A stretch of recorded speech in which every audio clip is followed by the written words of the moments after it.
was taken to the top of the temple. And he was told to do what? To throw himself. And what will happen if he threw himself? The Lord will send angels to come and help him that he will not hurt himself. What did Jesus tell the devil? Do not put the Lord your God to test. Now, this is one verse that defies Jesus, as in this is one verse that defies that. As in, do not put, it's a commandment, isn't it? Do not put the Lord your God to test, isn't it? But then here, God is saying, test me.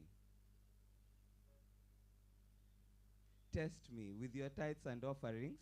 Test me. Like God is saying, anakupatia a chance. Just tempt me. Give your tithes, give your offerings, you tempt me. And then see what I will do for you.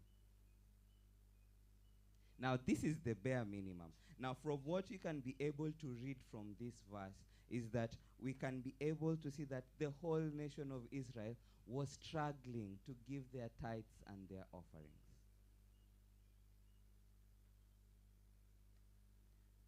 Now, try to imagine a whole nation struggling, not just one person.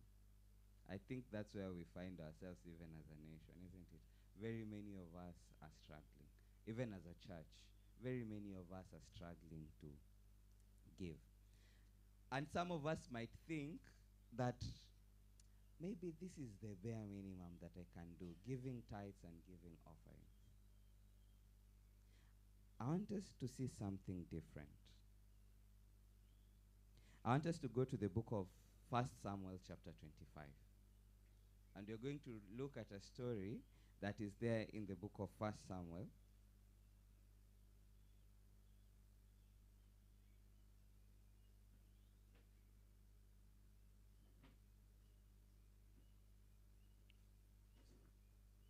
First Samuel chapter 25.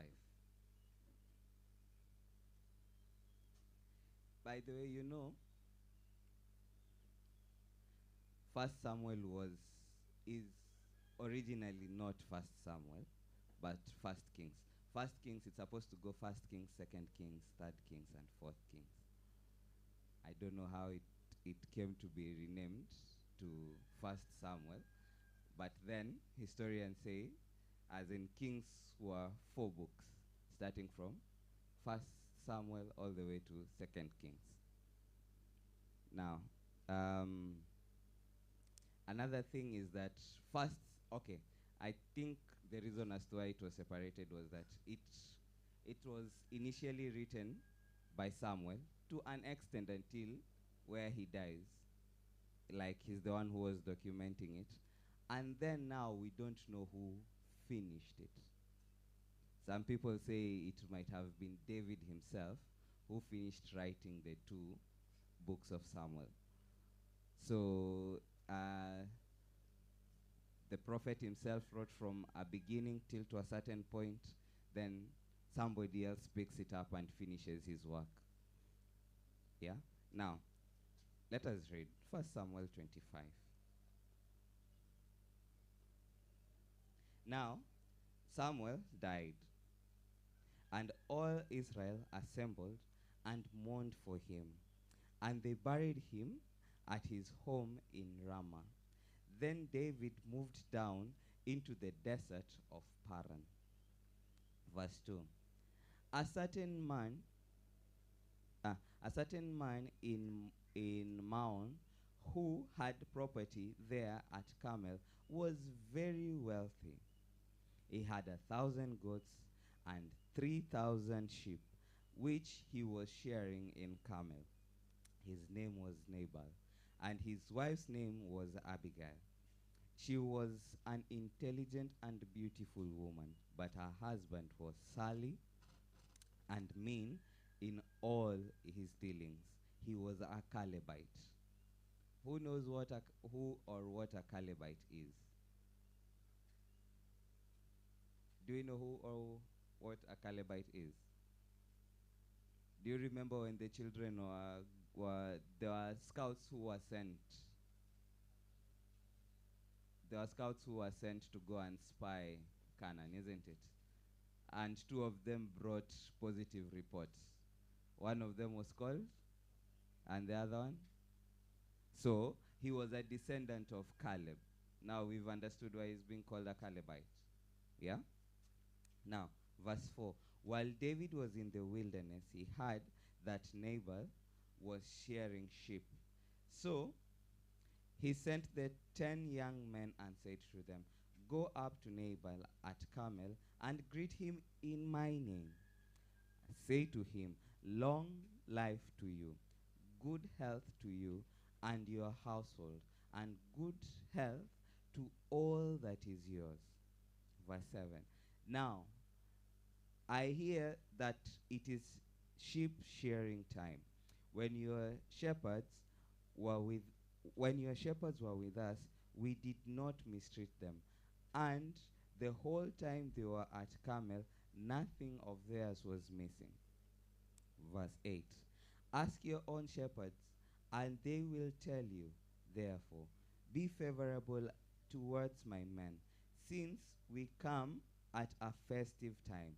Please give your servants and your son David whatever you can find for them. Verse 9. When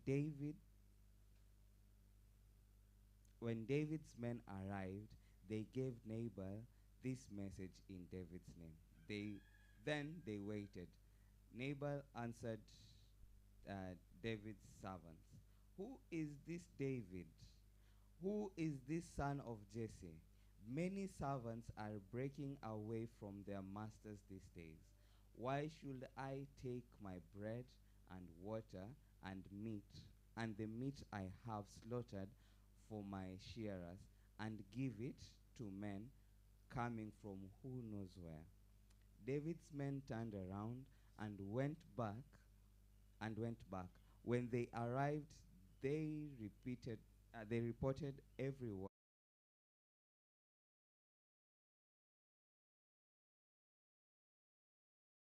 did, and David strapped his on as well. About 400 men went up with David, while 200 stayed with the supplies. Now,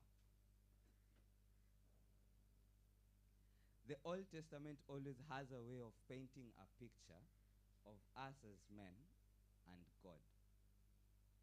And and sometimes it uses the simple stories to show us God's relationship with us. Now, in this particular example, we can see David as a representative of God. And then we can see Nabal as us.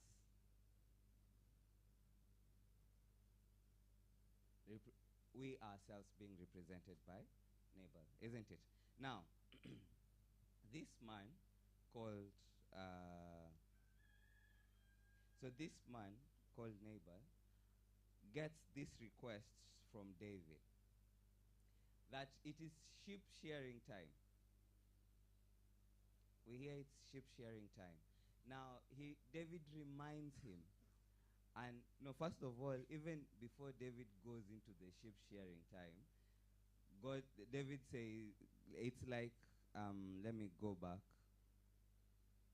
As in, it's like David is trying to remind Nabal how blessed he is. Hey, you guys, you have been blessed. Your health is blessed. Everybody in your household is blessed. Like, it's like trying to remind him the blessings that he has over his own life. And then after telling him about his blessing, he tells him about his protection, that the protection that David has put over him. That when your shepherds were in the desert, we took care of them. Now, this is what would happen in the desert. You see, during those days, whatever would happen was that the animals were not being taken care of.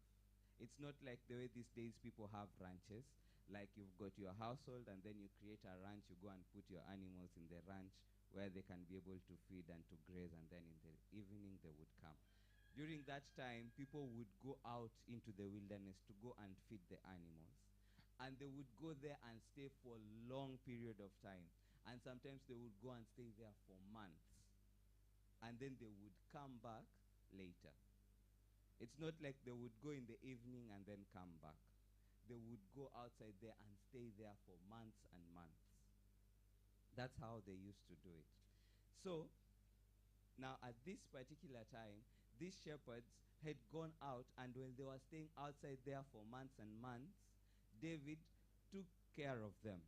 Now, remember, we are talking about not just one sheep, two sheep. We're not talking about 10. We're not talking about 100. We're not talking about 500. We're talking about 1,000.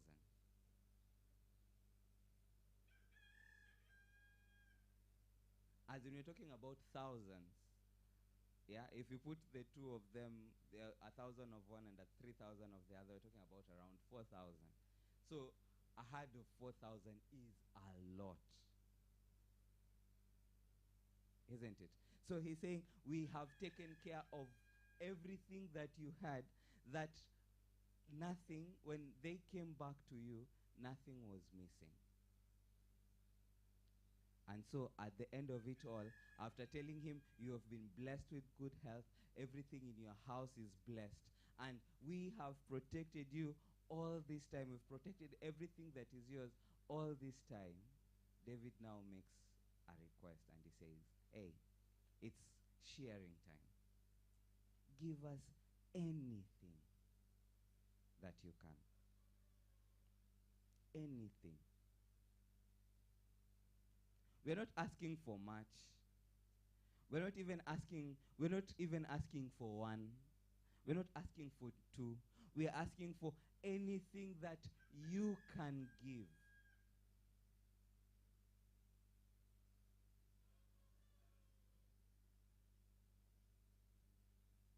My question to you,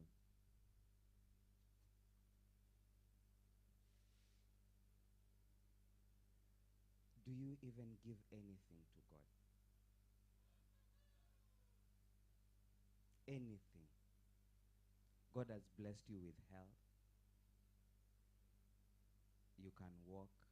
You can go wherever you're going. You can come back. Do you give God anything?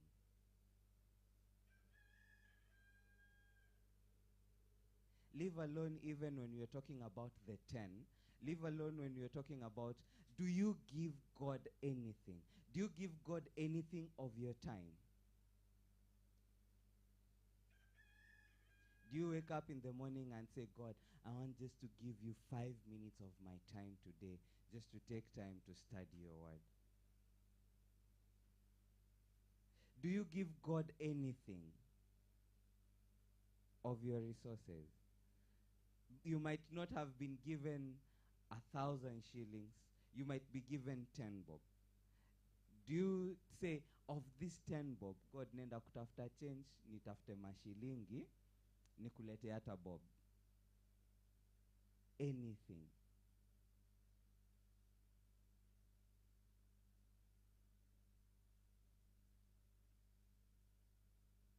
Do you give God anything of what you have? God has blessed you with a talent. Do you give God anything of your talent? We might be out here, we are asking, hey, we need people to come and serve as ushers. And you can be a good usher, just coming, greeting people, showing people where to go and sit. But then, you're there like, do you give God anything of your time, of your talents, of your resources, anything that God has placed in your hands? Do you give God anything of it? Or are you like neighbor?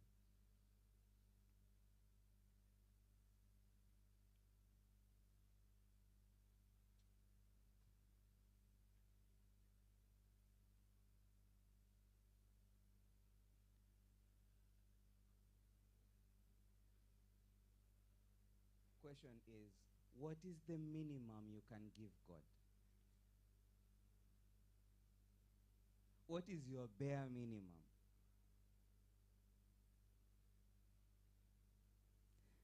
We can read in Acts 4.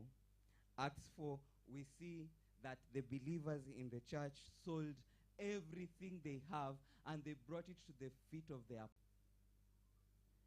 Philippians 3:8.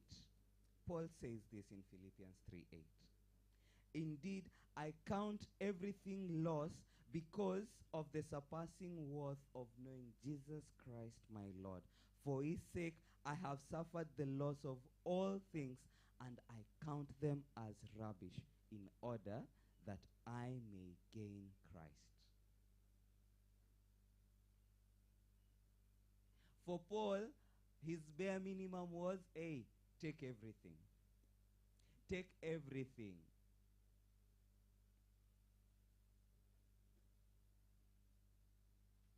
Take everything. I don't care what you want to take from me. Take everything. For him, losing everything was nothing considered when he considered the gain of knowing Christ. Are breaking away from their masters these days. Why should I take my bread and